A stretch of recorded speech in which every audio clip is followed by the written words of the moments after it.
Inuubo lahat ah. Alis na si ma'am. Uwi ka na ma'am.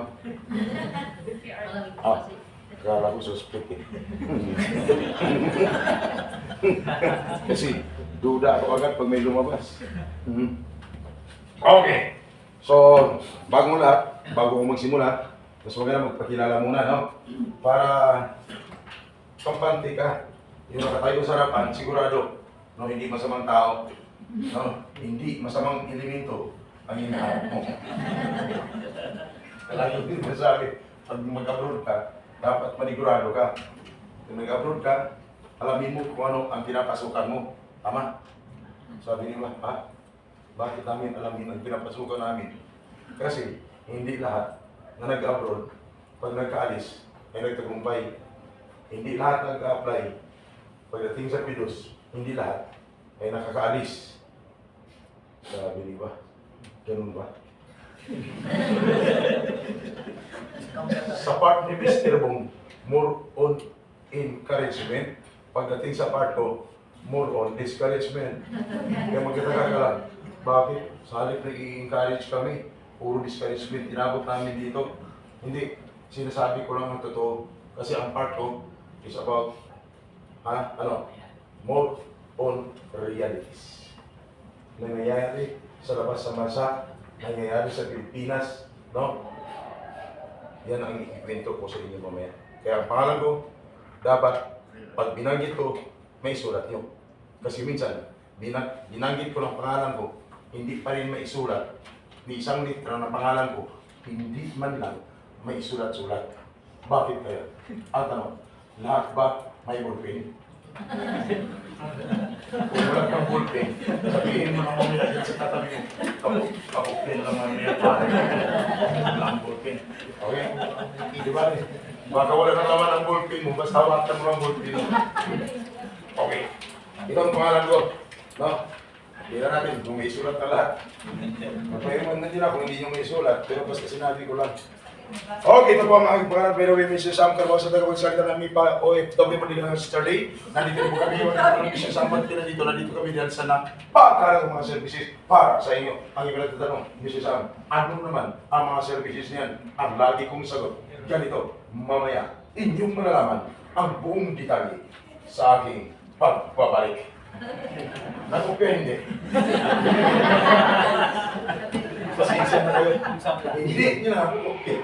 Kasi mabilis talaga ako magsalita. Malinaw? Mabilis ako magsalita. Ang tanong, ma'am, ano ang gusto mo? Mabilisan o matagalan?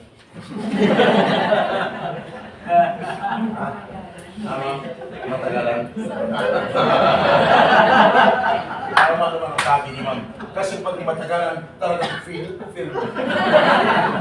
Kung ano ang nangyari sa'yo, habang tayo nag-usap-usap dito, nag-a-absorb talaga sa mind mo ang ating napag-usapan. Tama? Kaya nag-absorb sa mind mo, paglabas mo dito, mayroon kang natutunan. Tama ko ba?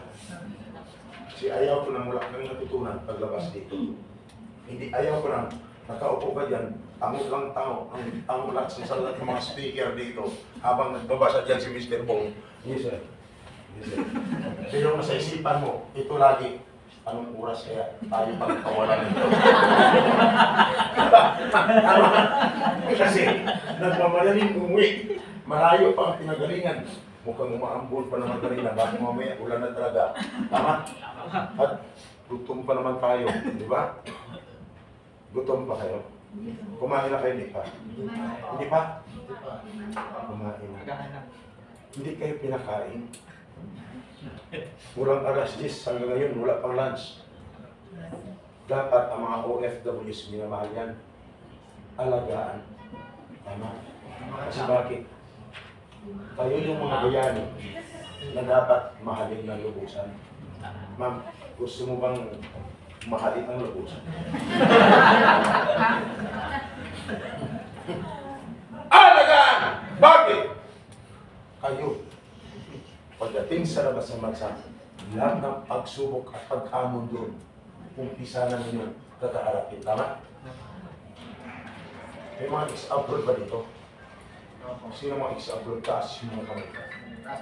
Thank you. Okay. Sino ang mga first timer? Taas yung mga kamay. 9. Sabi mo ba? 8. Tapos 9. Nagbilang ba siya? Hindi po. Hindi ako nagbibilang. Kasi pag nagbilang ako, mas lalo naman tayo matagalan. Tama? Mas marami yung 9 kaysa 8, no? Yan. Sabi ng mga first timer, bakit kaya kukunti na lang sila? Mabuti nga, may nakita kayo ngayon. Mga ex-abroad. Mga first timer, na may mga ex-abroad pa na tumaas na kamay. Nung nakaraang linggo, 1, 2, 1. Nagtaka sila, bakit wala nang bumabalik sa luwas ng bansa? Nung magtanong ako, bakit kaya? Sabi niya, siguro nadala na. Bakit nadala? Sabi niya, siguro nagsawa na. Sabi, siguro siya umama na. Hindi natin alam kung bakit hindi na sila bumabalik. No? Kaya nung talong ng kilos ang iba, kasi ex-abroad naman, no? Panitawag yung asawa, umuwi ka na, ex-abroad ka naman eh. No? Kaya yun, rin yung cellphone. No? Sabi ng uwa, walang kids sa kilos. Sabi ng uwa, kilos, is a mandatory similar to all departing contract workers, not only for first-timer, magiging sa mga ex-abroad. Bakit? Maraming pagbabago taon-taon na dapat mong malaman. No? Bakit? Pag-pidos ka ngayon, pagdating mo sa labas sa bansa, may pagbabago, may pinapatupad ang nanginsya ng gobyerno. Sino ang nag-update sa mga OFWs? Yung pidos provider. Kaya, bakit kayo nandito? Bakit? Hindi po kasi madali ang pagiging buhay OFW. Kanina, nakita niyo lahat yung mga do's and don'ts, rules and regulations of country and of destination. Yung pinaliwanag ni Mr. Bong, no? Lahat nandun. Pinaliwanag niya. So, yun lang. Pero pagdating sa part ko, marami pa kayong malalaman. Kanina, sabi, learn your country of destination. Ano ibig sabihin mo? As your agency, if you have a connecting flight. Bakit? Marami dyan. Tuwang-tuwa. Kasi makaalis na. Pagdating doon, sir, akala namin 9 hours lang makarating na kami sa employer namin. Yung pala hindi po, sir. Mag-isang buwan na ako dito, sir. Hindi pa rin ako nakarating. Kaya employer ba? Mayroon lang connecting flight. Bawat airport, doon siya natagalan. Bawat airport, nagka-problema. Kaya mag-isang buwan na, sir, wala pa rin trabaho. Ang kapatid ko, ano yun? Nurse. Nurse yun. Diba? At ang matindi, ito. Learn your country of destination. Sobrang nagmamadali nung nasa Pilos. Kasi super excited na. Pagdating sa airport, na late. Sabi, 3 to 4 hours. Pero dumating, last 2 minutes. Hindi na makapagtanong-tanong. Ang purpose nun, hindi na nahilubon yung pinisip mo. Ang purpose nun, makapagtanong-tanong ka, 3 to 4 hours. No? Hindi mo alam, pwede ka magtanong sa mga security personnel, pwede ka magtanong sa mga airport personnel. Paano ka makapagtanong? Last 2 minutes ka na lang. Pero pinagbigyan ka rin ng flight attendant, no? Ng airport personnel, bilisan mo na. Ay nakapasok ka nga, nakasakay ka. No? O di natuwa ka pa ngayon. Dahil natuwa ka, ito na. Ito na. Nakasakay ka na ng plane. No? Magtaka ka. Wala ang 1 hour. Nakarating ka na. Sinabi mo sa sarili mo, iba ang flight ngayon. Kung dati-dati, 9 hours, ngayon, 45 minutes lang. Nandito na ako. Iba talaga ngayon, no? Ang bilis ng flight. Tumawag ka pa sa asawa mo, mahal, alam mo, ang bilis mo nakarating, mahal. Bakit? Nandito na ako ngayon. Iba ngayon ang Saudi, mahal. Maraming napakagandang tanawin. Ilang taon lang ako hindi nakabalik. Ang dami ng magandang tanawin dito, mahal. Tinanong ka, mahal, ano yan? Mahal, ang daming chocolate hairs dito.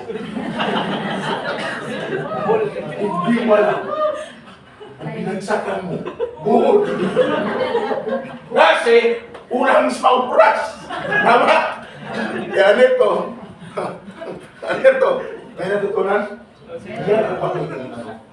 Dapat alamin nyo, hindi madali ang pagiging buhay o FW. At pag nagka-problema ka, tandaan, may pananagutan ka. Guys, may pananagutan. Hindi na tuloy sa pag-alis, bagsak ng palabor, lahat ng ginastos mo, yung agency, babayaran mo. Pag hindi mo nabayaran, hindi kang kasuhan. No? Kasi masarap sa masa, may mga violations, hindi madali pag may problema. Kaya dapat alamin nyo. Pagdating sa labas, dapat i-apply nyo matutunan nyo. Kasi bakit? Pag hindi mo na i-apply yan, malamang problema ang papasukan mo rin.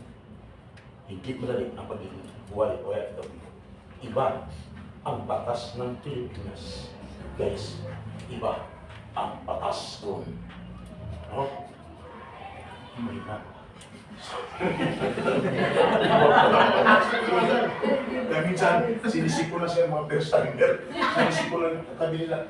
Hindi tayo tumulong. Partner. Magtatanong ako. Magtatanong ako. Tuloy o hindi, ang sagot mo, tuloy ang laban. Walang susuko. Walang atrasan. Okay? Tuloy ang laban. Walang susuko. Walang atrasan. Okay, ang tanong, tuloy, hindi. Tuloy ang laban, walang susuko, walang atrasan. Ulitin mo. Isa pa, nakasal mo. Tuloy ang laban, walang susuko, walang atrasan. Sabi ni Juan, parang marami ah. Okay! Tuloy. Ngayon, sino? Ang ex-abroad. Tuloy ha? Na umabot na ng 20 years sa labas sa 20 years. Wala. 15 years. Meron? 15 years. Huwag may na. May ex-abroad yan eh.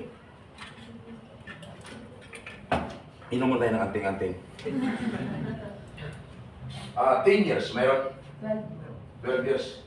Ma'am, kamusta naman ang pagiging sa mga FW buhay? Okay naman po kasi yung mga trabaho kaya Okay. ipakita sa Ay, akin. naman. Talagang nagampanan mo talaga. Anong trabaho mo doon, ma'am? Sa beautician po. Sa Beautician. Kaya mo ito gawin?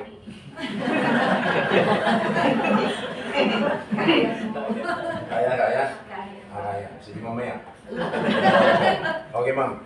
Nung mag-pitos ka, ano kapag ipon ka naman? Meron naman. Okay, anong naipon? Nakapagpagawa po ng bahay, nakabili ng lupa. Titirahan. Tapos paaraw naman. Wow. May asawa? Ibig sabihin may asawa po kayo? Meron. Ilan? Meron po. Isa lang. Kayo pa rin ngayon. Kaya rin kami pa rin. Kaya mo.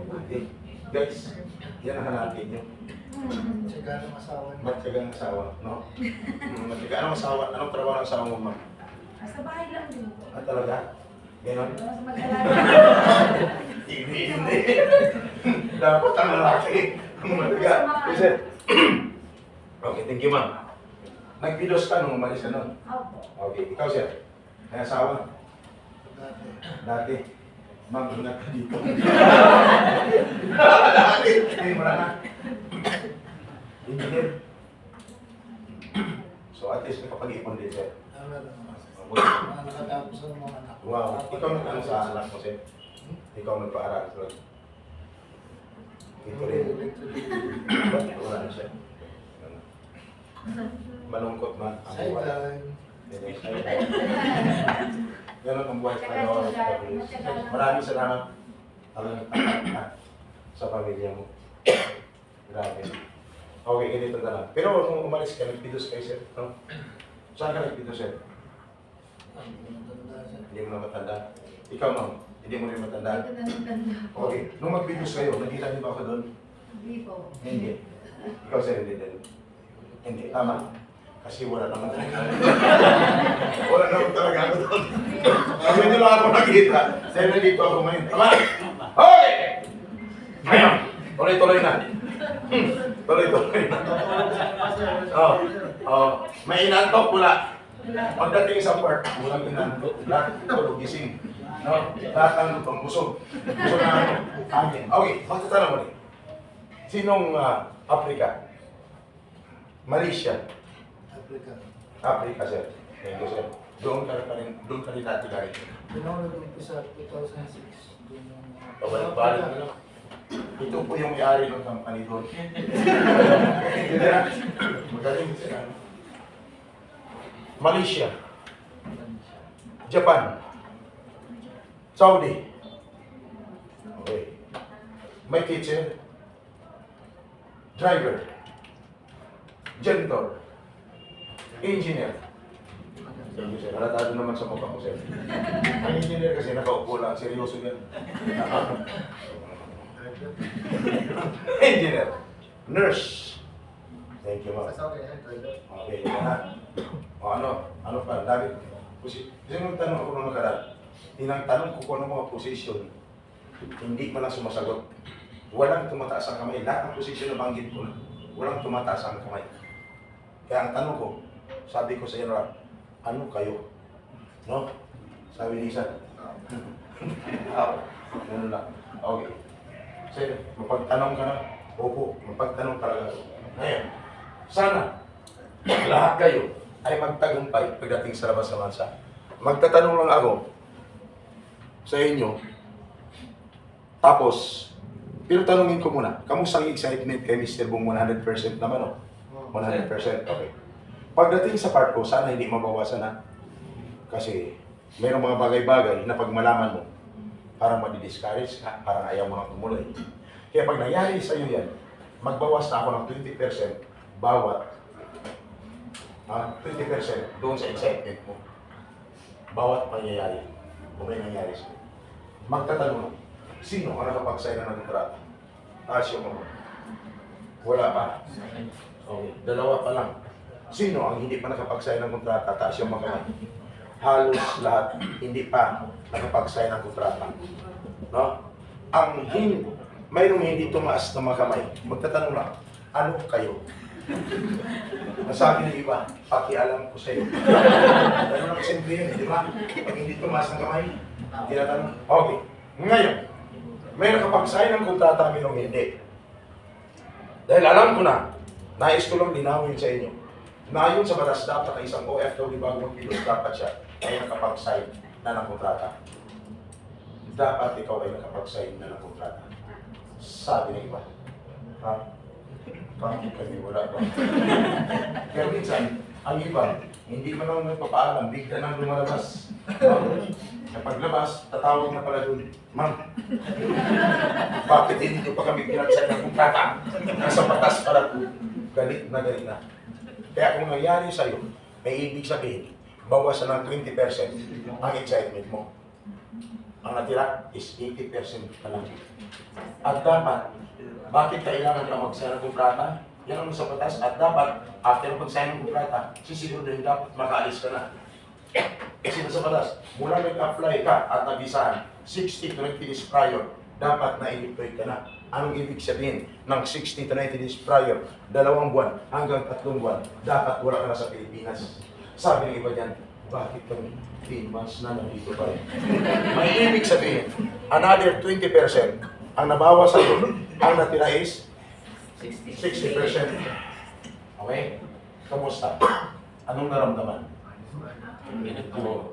Kaiba na lang. At dapat, dahil nangyari sa'yo, magbawas ako ulit ng 20%, ang natira is 60%. At dapat, bakit kailangan ka makaalis na? Kasi hindi ka lang nakapag-sign ng kontrata, hindi ka lang nakapag-bidos, ang iba nakapag-bayad ng placement fee. Pag nagbayad ka ng placement fee, ang salary mo is 20,000. Magkano dapat ang maging placement fee? Dapat equivalent of 1 month salary. Sabi ng iba. Bakit sa akin? Sobrang laki. Sabi ng isa, oo nga. Oo nga. Ibig sabihin, pareho kayong dalawa. Bawas naman ng 20% ang excitement mo. Ang natira is 40%. At dapat, pag nagbayad sa ang lugar, sa Jollibee, sa Chowking, sa McDo, sa Max, Mall, Hotel, o Restaurant, wala sa nabanggit na lugar, dapat saan? Sa loob ng agency. Ang sigaw ng isa dito nung nakaraan, Sir, Bakit tayo? Sa GCash. Yun. Pag GCash, maging tulad naman ng teacher na dumali sa teacher na nahuli namin. No? Huwag naman sana. GCash. Ingat ha. Ingat. Pag nagpadala ka pambayad sa mga gastusin, ingat na agad, sabihin mo na agad, hindi kaya ako mabiktima nito. Ingat. Puso yan ngayon. Ha? Dapat sa loob ng agency. Mama,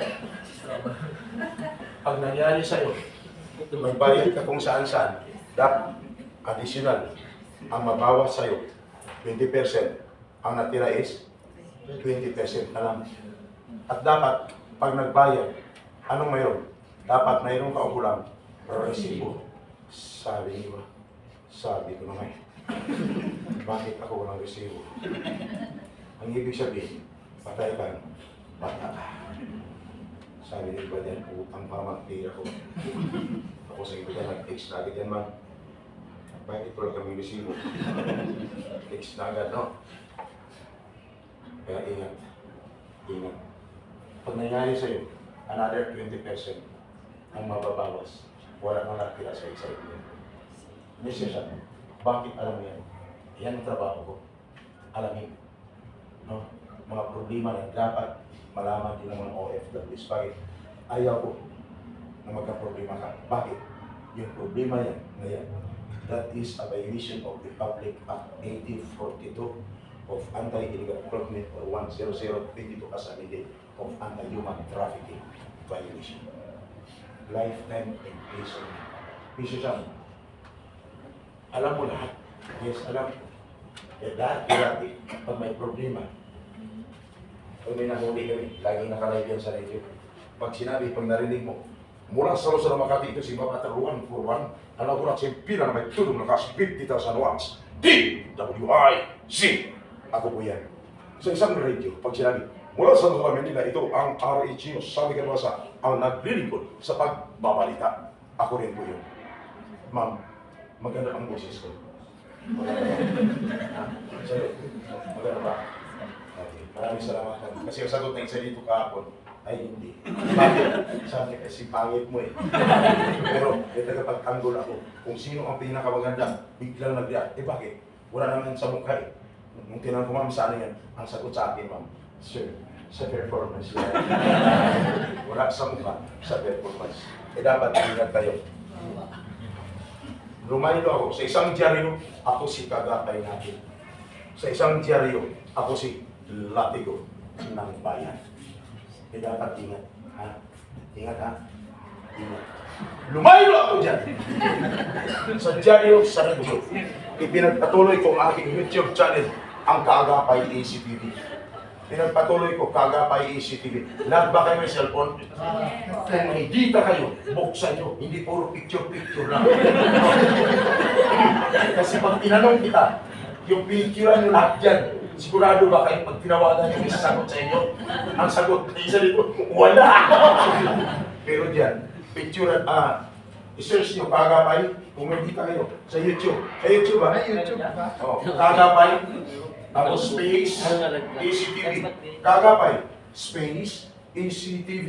Sira Charlie Tango Victory, no? Yung ACTV. Pag nakita nyo, nakasalamin, kulay itim, nakasombrero, kulay itim, no? Yan, wala pong iba. Kung di, ako yan, nakita nyo na ba? Pag nakita nyo, wala kayong ibang gagawin.